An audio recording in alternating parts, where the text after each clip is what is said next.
The envelope had no return address. Just my name, Elaine Harper, scrawled in an all too familiar, rigid hand. The kind of handwriting that used to label my report cards before they were taped to the fridge or to the trash. I almost threw it out with the rest of the junk mail. Almost. But something in the way the paper felt made my fingertips freeze. Thick, weighty, like it was carrying the final word in a language I'd spent 10 years trying to forget. I opened it slowly, my breath caught halfway through tearing the seal, like my body already knew what I was about to see. A funeral invitation. Thomas Harper Sr. was dead. I sat down without realizing it. The chair groaned beneath me, but I didn't move. I just stared at the paper, waiting to feel something. Grief, relief, anger, something. But there was nothing. Just the quiet hum of the refrigerator, the distant screech of a blue jay outside, and the voice in my head that whispered, "Why now?" 10 years. 10 whole years without a phone call, without a letter, without so much as a happy birthday card.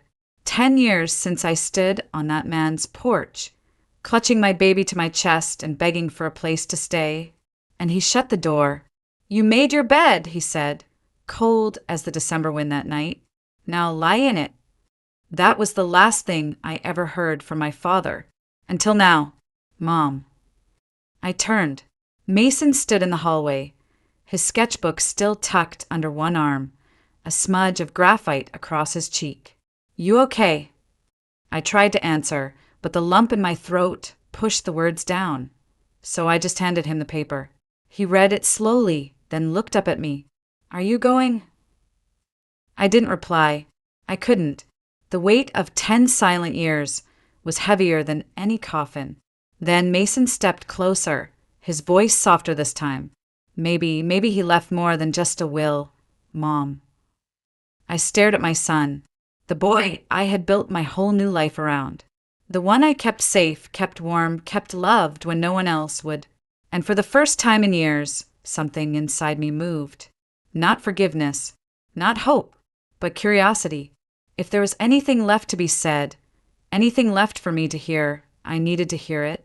I folded the letter carefully, packed 2 bags, and got ready to return to Baton Rouge, to the house where my name hadn't been spoken in a decade, to the family who erased me like a smudge on glass, to the man who may have died without ever saying sorry, or maybe not.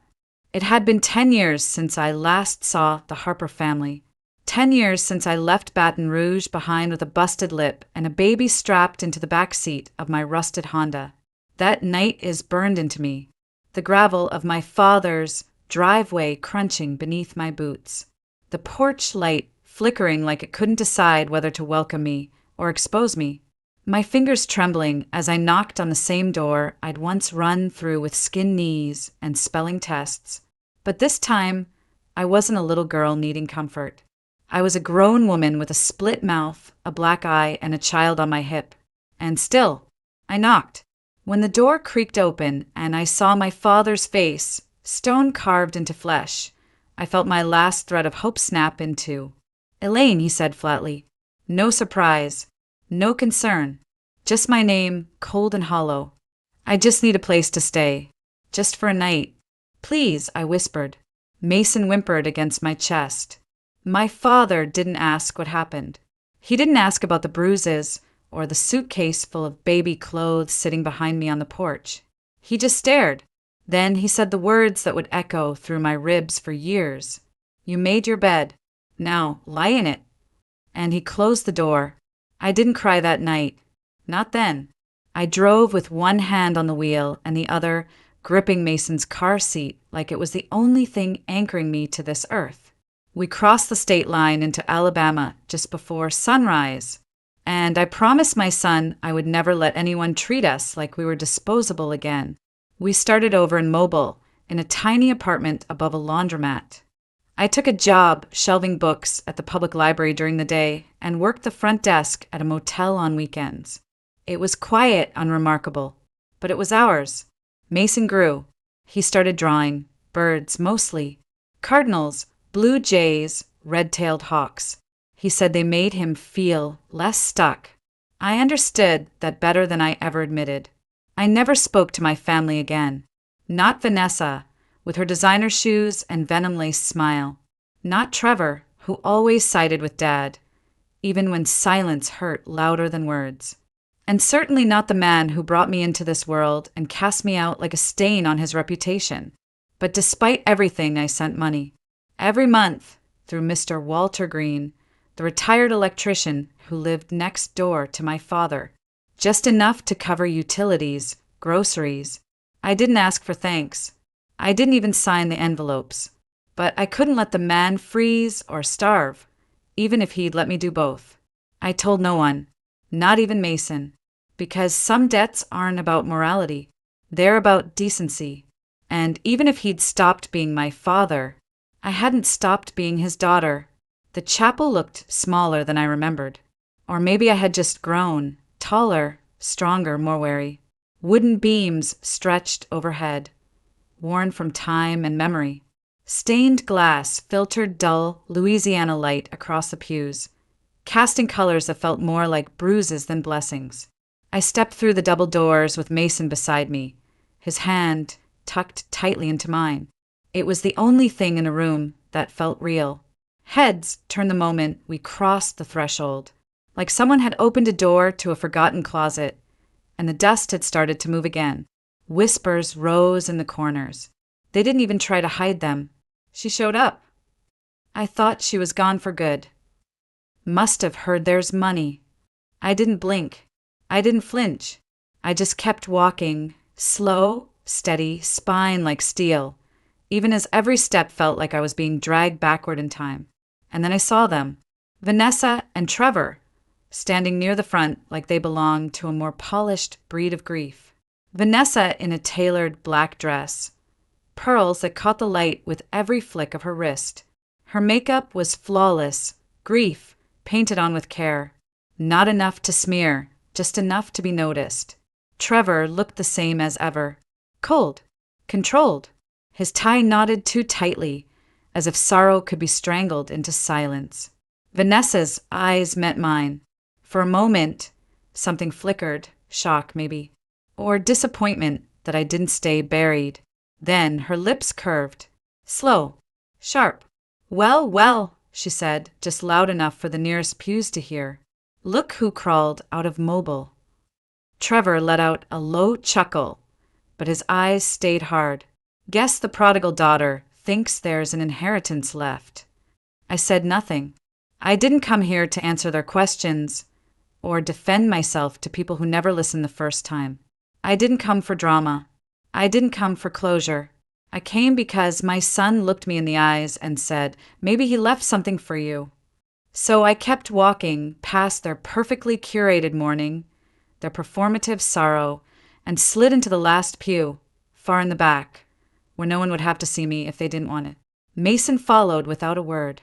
He didn't let go of my hand, but his grip tightened.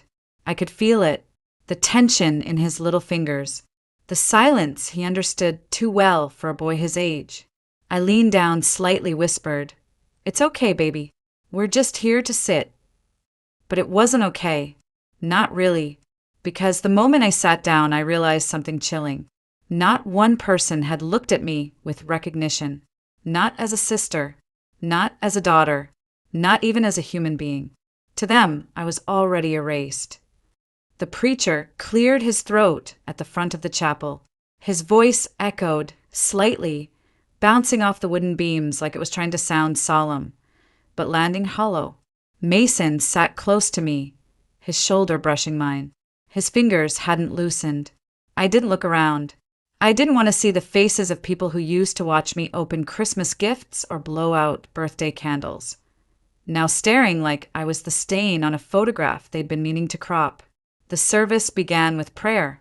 Words like peace and forgiveness were tossed around like they didn't know how much blood silence could spill. Then came the eulogies. First, a former business partner spoke about integrity. Thomas Harper believed in responsibility. He always said you reap what you sow. A few quiet nods followed, not at the words, at the memory of a man who worshipped control. Then Trevor stood. He spoke of childhood, backyard barbecues, fishing trips, helping their father with the ledger books in the study. Vanessa followed, her voice trembling just enough to sound convincing. "He was the one person who always believed in me," she said, wiping away a tear that never quite made it out of her eye. "He gave me everything I have." I believed her. Through it all, not once was I mentioned. Not as a daughter, not even as a footnote. It was like I had never existed. Like the woman who once called him dad had been edited out of the story with clean, calculated precision. They skipped over my entire childhood, my mother's death, the birthdays I spent alone, the night I showed up on his doorstep with Mason in my arms. Vanessa's voice rose slightly. He loved this family. Every decision he made for us. I swallowed hard. The irony clawed at my throat. Mason leaned his head against my shoulder, silent. I let my cheek rest on his curls, and for a moment, I stopped trying to pretend I was unmoved. I wasn't crying, not because I didn't want to, but because I had cried every tear I had to give years ago. Outside that porch, inside that motel, in the bathroom at work on nights, when Mason was sick and I couldn't afford medicine. Now I just listened, to the sound of a story where I was the ghost, to the polite applause that followed every sterilized memory, and to the thudding silence where my name used to belong. When the service ended, the room began to shift. People stood. Coats were gathered. A few passed by our pew. Some nodded stiffly. Others didn't look at me at all. Vanessa brushed past like I wasn't even there. Her perfume lingered like smoke, sweet, cloying, full of poison. Trevor paused, looked me dead in the eye.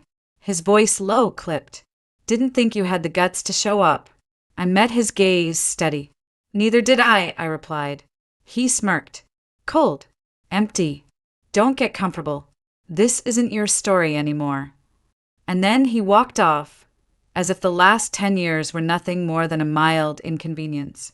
I sat frozen. Mason's head still rested on my arm, his breath steady, my hand wrapped around his, like it was the only real thing left in the room. But they didn't know. I wasn't there to be in their story. I was there to finish it. The Harper house hadn't changed. Same white columns, same red brick, same ivy creeping up the porch railing like it was trying to choke the past into silence.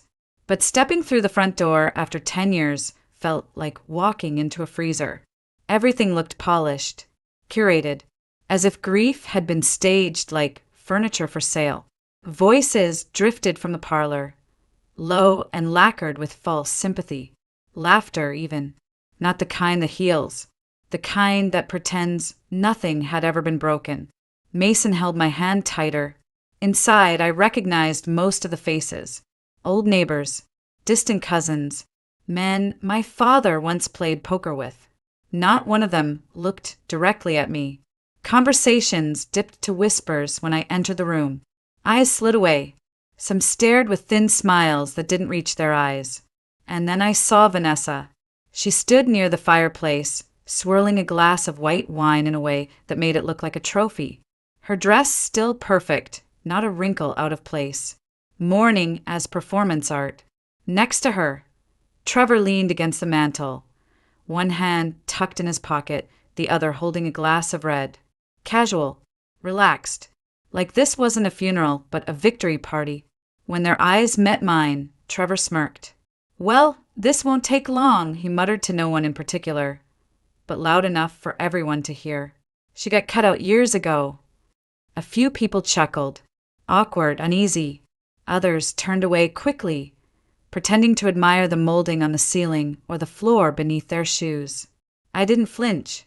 I didn't respond. I just stepped further in and kept my coat on, even though the fire was crackling nearby. Something in me didn't want to be warm. Not here. Not among them. Mason stayed close. His eyes scanned the room. Not in fear, but with the cautious attention of a boy who had grown up reading tension like weather patterns. He didn't say a word, but I could feel his thoughts moving like wind through tall grass. We found a seat near the back of the parlor, far from the fire, far from the Harper heirs. I let my gaze wander the room. The walls were lined with photographs, dozens of them, framed memories from years gone by. Vanessa in her college graduation gown, Trevor on a fishing boat, family vacations in Hilton Head, Christmas parties, weddings. Not a single photo of me. Not from childhood. Not from school. Not from the early years when we all shared a last name like it meant something. I wasn't surprised. I'd been erased with precision, surgically removed from their story, like a tumor they were embarrassed to admit had ever grown in their bloodline. Vanessa caught my eye. She smiled, but not kindly. Her expression was territorial, like I'd just walked into her castle uninvited. "You can sit, Elaine," she said sweetly, voice coated in sugar and arsenic. "But don't expect a chapter." I gave her nothing, just a steady stare. No heat, no weakness. And that was when I noticed Mason watching her, watching everything, still as a stone but alert. He wasn't confused. He wasn't scared. He was waiting, like something important hadn't happened yet. And somehow, I knew he was right. The front door creaked open again. The room fell into a hush, not the respectful kind, but the wary silence of people who knew they were about to be interrupted by something inconvenient. Franklin Ellis stepped in with the calm of a man who had seen too many families unravel behind closed doors. His gray suit was crisp, shoes polished to the point of defiance. In one arm, he held a smooth cedar box. In the other, his leather briefcase, worn but dignified. Vanessa barely glanced up from her wine. Trevor looked at his watch, annoyed. "Thank you all for being here," Ellis said, voice low but clear. "Per Mr. Thomas Harper's written instructions, we will begin with a video message, before proceeding to the formal reading of the will." The temperature in the room shifted. "A video?" Vanessa scoffed, her lip curling. "Seriously?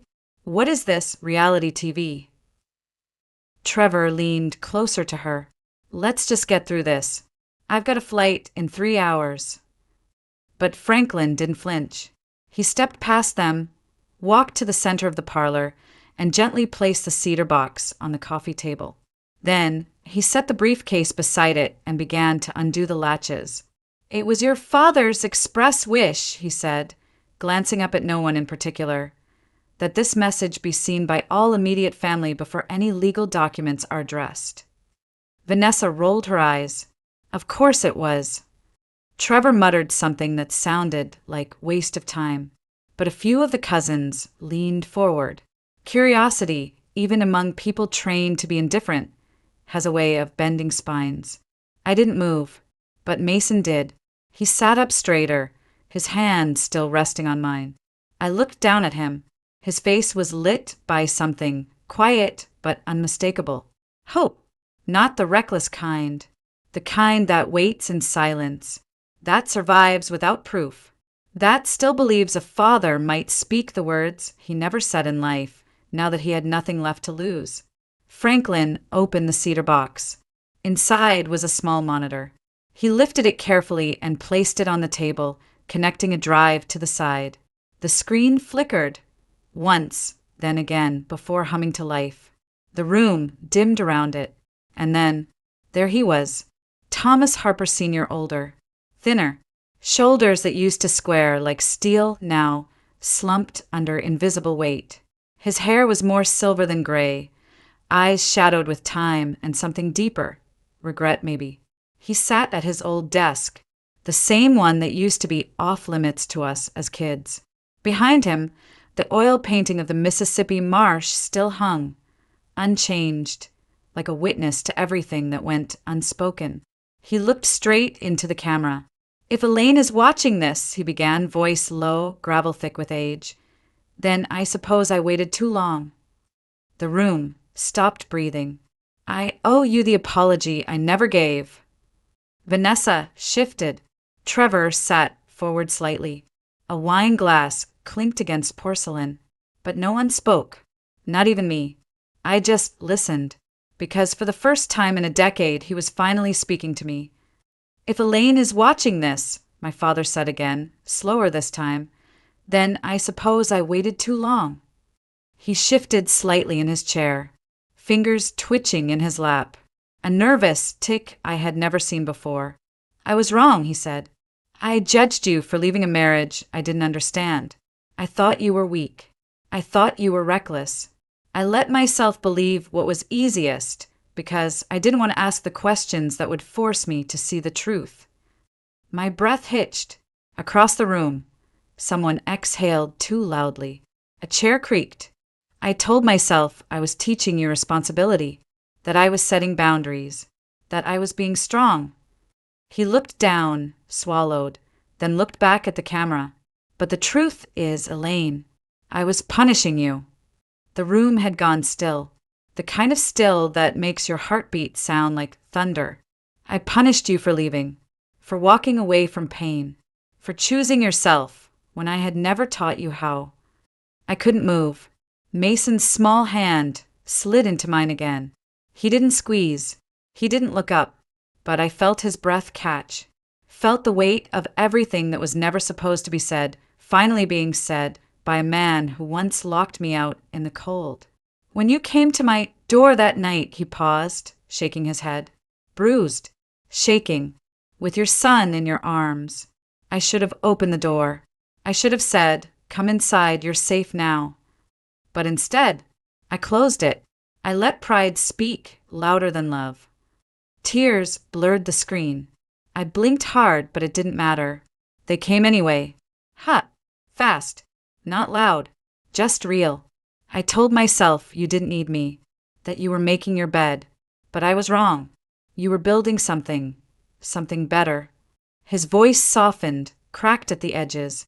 And then, a few years ago, Mr. Green came by with an envelope, said it was from a friend, said it was to help cover the winter heating bill. He smiled faintly, not with joy, but with recognition. The handwriting, the envelope. I knew it was you. Across the room, I felt something shift. A gasp, a glance. You sent money, every month, quietly, no credit, no contact.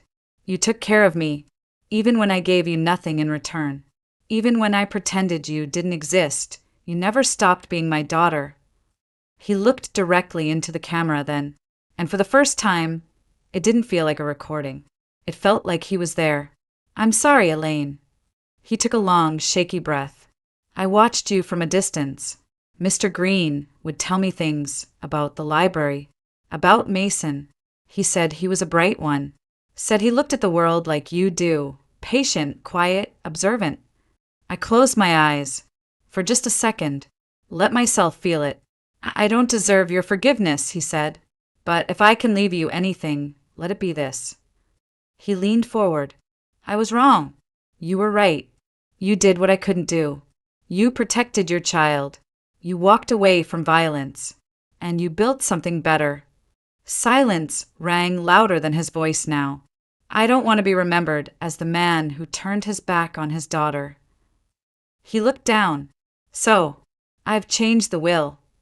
Gasps, audible now, like birds startled from a tree. "They don't know yet," he added, his voice steady, "but they will." I heard Vanessa shift sharply. Trevor's jaw clenched so tight, I could feel it from across the room. But I didn't look away. "All I ever wanted," my father said softly, "was to be proud of my children." He smiled, a tired, honest smile. "And I am. I'm proud of you, Elaine, of the woman you became when I wasn't looking." The screen flickered. "Tell Mason thank you," he added, "for giving me one last chance to be a father, even if it was from a distance." Then the screen went black, and in that moment, not a single person in the room made a sound. Not Vanessa, not Trevor, not me, because for the first time in 10 years, I heard my father, loud and clear. The screen had barely gone dark when the murmurs began. They rippled through the room like a current, confusion, disbelief, quiet panic. A cousin whispered something to his wife. Someone else cursed under their breath. The air was thick with the smell of expensive perfume and the sudden stench of fear. But Franklin Ellis didn't wait for silence.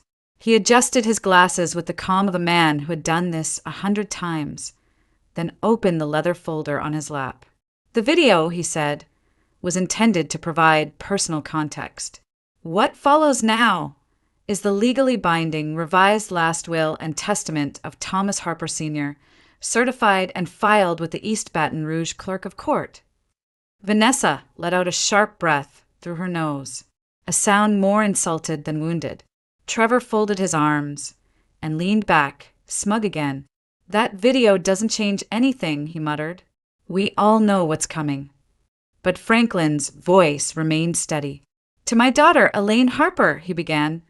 I leave the Harper family residence located at 2215 Bayfield Road, along with all its contents and surrounding land. The room turned. Every head, every eye, every jaw that hadn't already dropped now. My breath froze in my chest. Mason turned to me, his eyes wide. I didn't speak. I couldn't. My hand was still resting in his, fingers numb. In addition, Franklin continued, flipping to the next page, I leave to Elaine Harper the sum of $250,000 in liquid assets, an entirety of my remaining retirement savings, totaling an additional $74,000. Silence, thicker than grief, sharper than envy. I could hear hearts pounding behind teeth. But Franklin wasn't finished. And to her son, Mason Harper, he said, glancing toward us, I leave a dedicated college education trust in the amount of $100,000. Mason blinked. He looked up at me, mouth slightly open. I was still trying to breathe. Then came the turn. Franklin flipped to the final page, his tone unchanged. To my son, Trevor Harper, and to my daughter, Vanessa Harper, I leave the following. They both sat forward, chins raised. A collection of family photo albums, my old military compass, and the Bible gifted to me by my mother upon my 18th birthday. A gasp broke loose from somewhere across the room. Vanessa shot to her feet. What? Her voice cracked like glass under pressure. That's not possible. Franklin looked up unbothered. There is no mistake. Your father amended the will 2 years ago. It is signed, witnessed, notarized, and officially recorded. Trevor stood next. His face had turned a color I'd never seen on him before, something between red and ash. He was sick, he snapped. He didn't know what he was doing. Franklin didn't even blink. Your father was of sound mind at the time of amendment. There is no medical record of cognitive decline until 8 months after the date of signing. He closed the folder with a soft but final snap. But he wasn't done. There is also, he said, reaching into a side pocket of the folder, a handwritten addendum. A note he asked me to read aloud, separate from the legal documentation. Vanessa looked like she'd just swallowed glass. Franklin unfolded the paper and read, slower now. Let them remember who showed up when it mattered. Let them remember who stayed quiet, but never stopped loving. This house belongs to the one person who never asked for anything and gave anyway. Vanessa's wine glass shook in her hand. The stem tapped once, twice, against the sideboard. Then she stormed out of the room. No words, no fury, just the sound of her heels clicking like gunshots across the hardwood floor. Trevor followed a second later, slower, but burning from the inside out. His eyes met mine before he reached the door. There was no rage, no threat, only disbelief. They had come to claim a legacy and found themselves disinherited. You had to have tricked him. Vanessa's voice sliced through the silence as she reappeared in the doorway, breathless and livid, wine glass still clutched in her trembling hand. There's no way, she spat, stepping forward, eyes blazing. There is no way he would have changed the will on his own. You manipulated him, Elaine. You always knew how to get sympathy. I didn't move. I didn't answer. The words didn't even sting. Because this time they weren't wrapped in power. They were wrapped in panic. You don't deserve this, she shouted. After everything you did to this family, after everything you took, How dare you come back here acting like some silent saint? Her voice cracked. Mason flinched beside me. I placed a hand on his shoulder, not to protect him, just to remind myself I was still here, grounded. Hull! Trevor stepped forward now. His tone wasn't sharp like hers. It was low, coiled, more dangerous. We'll challenge it, he said quietly. There's no way this holds.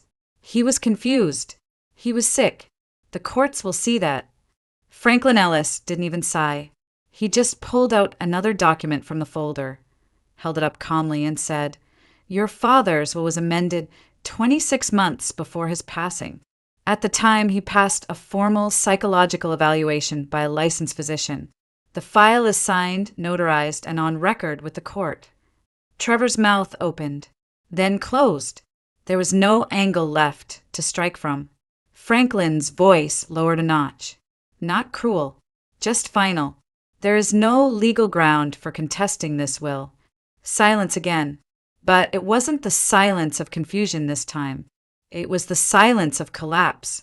Vanessa stood frozen in place, her breathing uneven. She looked like she didn't know whether to scream or fall to her knees. Her hand opened, and the wine glass touched the sideboard with a dull thud. This is a joke, she said, more to herself than anyone else. It's a goddamn joke. She looked around the room, as if someone might still be on her side. But the cousins had gone quiet. The old family friends were slipping away one by one, murmuring excuses, their coats already on. No one was looking at her now. And that's when I realized they weren't looking at me out of hate anymore. They were avoiding my gaze, out of shame. Vanessa turned sharply and left the room without another word. Trevor hesitated. For half a second, I saw something behind his eyes, something like a flicker of recognition, maybe even guilt. But it was gone before it could land. He turned and followed his sister, footsteps echoing off the floor as he disappeared down the hall. And just like that, the room emptied. The people who once erased me now couldn't bear to stand in my presence. They thought they had buried me 10 years ago, thought they had edited me out of every chapter. But now they were the ones retreating. And I was still here. Hull! The room was still. Not awkward, not tense, just still. Like a long breath finally exhaled after years of being held. I didn't move. Mason sat beside me, quiet, his hand still resting in mine, though his grip had loosened. He didn't look scared anymore, just calm. Everyone else was gone. The murmurs had faded down the hallway. Doors had clicked shut. Coats had been slipped on in shame. They had all vanished, like smoke after the fire burns out. I rose slowly. My knees felt heavier than they should have, but my steps were sure. I walked to the corner of the parlor where it sat. The old leather chair, still tucked beneath the bay window, still faded at the arms, still creaking at the joints, still shaped by the weight of a man who used to call it his throne. It had been off limits my whole childhood. That chair belonged to Dad and no one else. I stood in front of it for a moment, just looking. It hadn't changed, but I had. I reached down and brushed my fingertips along the top edge, gently like I was closing a book. Goodbye, Dad, I whispered.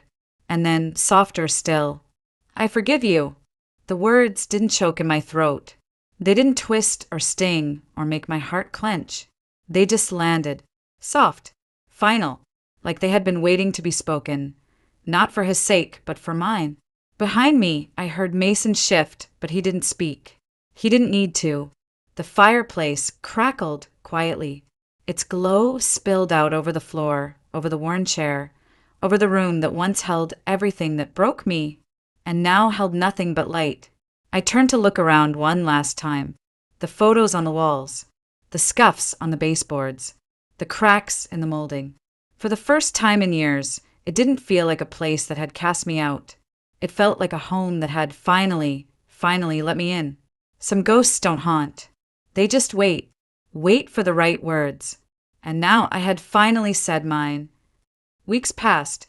The house had grown quiet in a new way, no longer the hush of tension, but the calm that comes after a storm has pulled every nail loose and left only sunlight behind. Mason had claimed the sunroom. Every morning, I found him there, sitting cross-legged by the tall windows, sketchbook open on his lap, tongue pressed to the corner of his lip in deep concentration.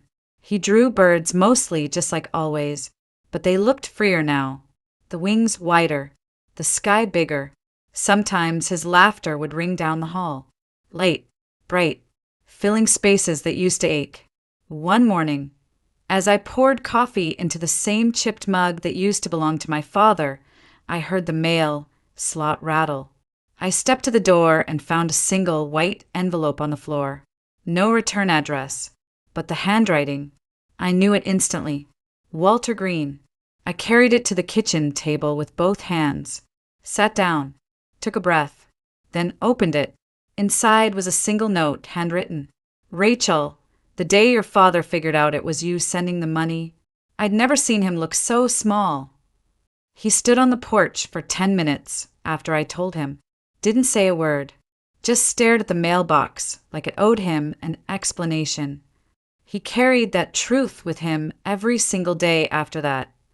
He didn't talk about it much, but I saw it, in his hands, in the way he looked out at the road. I think that's when he started writing the letter to you, the one you saw. He may have failed you once, but I think, in the end, he wanted to fail forward. Thought you should know. W.G. I folded the letter gently and stood up, stepped out onto the front porch, where the late morning sun had just begun to push through the oak trees that lined the yard. Mason sat on the top step, sketching a hawk mid-dive, pencil dark and swift across the page. I looked out over the lawn, green, wide, quiet, then said it out loud, not to anyone in particular, but because it needed to be said. He saw me in the end. Mason glanced up, but didn't ask. He didn't need to. The birds chirped above us. The air was warm, and I knew the girl they had erased hadn't disappeared. She'd just been waiting for the truth to find its way home.